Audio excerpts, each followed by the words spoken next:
Hello everyone. তো আজকে সকাল থেকে ওয়েদারটা বেশ ভালো লাগছে। তো আমাদের গাছে কয়েকটা জবা ফুল ফুটেছে। আর আজকে আমি আমার রুমটাকে পুরো ডিপ ক্লিন করেছি।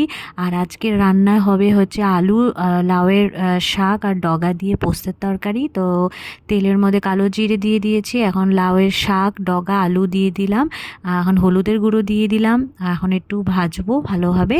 তারপর আমি এখানে অ্যাড করব হচ্ছে ভেন্ডিও আমি এখানে দিব। আগে এটা একটু ভেজে নিই। তো এই দেখো ভেন্ডি কাটা রয়েছে, তো এটা এখন দিয়ে দিলাম। তো এখন সবগুলো একটু ভাজা করব, ভাজা ভাজা করে নেব।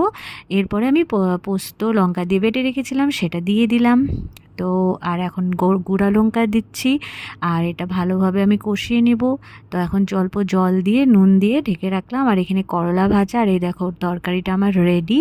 আর এখন করলা ভেজে নিচ্ছি, আর মুগ ডাল হয়েছে। আর বিকালবেলায় চপ নিয়ে চলে গেছিলাম কাকার বাড়িতে, বেশ আনন্দ করলাম। টাটা।